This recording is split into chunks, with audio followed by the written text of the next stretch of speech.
Até quanto estamos incomodados? Veio Hanani, um de meus irmãos, ele e alguns de Judá, e perguntei-lhes pelos judeus que escaparam e que restaram do cativeiro e acerca de Jerusalém.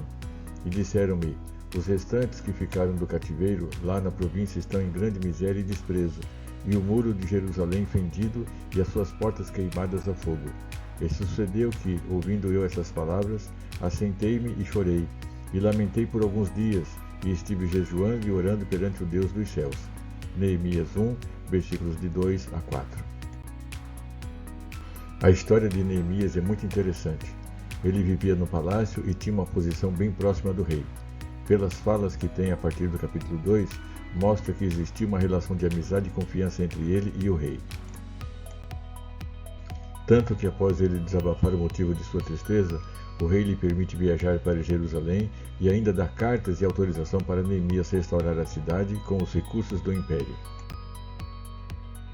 Mas, por ora, quero focar no incômodo de Neemias pela situação de seu povo.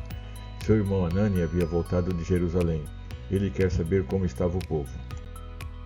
A resposta não foi nada boa. Os restantes que ficaram do cativeiro lá na província estão em grande miséria e desprezo, e o muro de Jerusalém fendido e as suas portas queimadas a fogo. E qual foi a reação de Neemias? E sucedeu que, ouvindo eu estas palavras, assentei-me e chorei e lamentei por alguns dias, e estive jejuando e orando perante o Deus dos céus. Neemias ficou incomodado a ponto de chorar, jejuar e orar, buscando alguma orientação de Deus. Fico pensando em nós hoje. Qual é a realidade próxima de você? Como estão as coisas aí no bairro e região onde você mora? Como estão as coisas na tua igreja? É uma igreja ativa, ou seja, que vai atrás dos pecadores e necessitados, ou é daquelas que faz eventos para atrair as pessoas que na maioria são irmãos de outras igrejas? E como estão os teus parentes e amigos? Estão bem espiritualmente ou estão em grande miséria espiritual e desprezo? Essas perguntas são importantes e eu estou perguntando para mim também.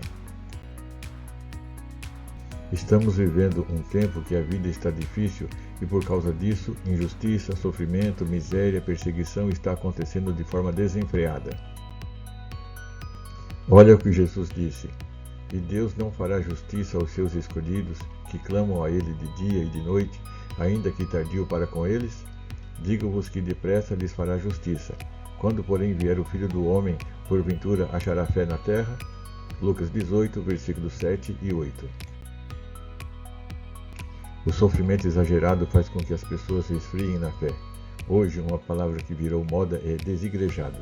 Um número incalculável de pessoas já saíram e ainda estão saindo das igrejas.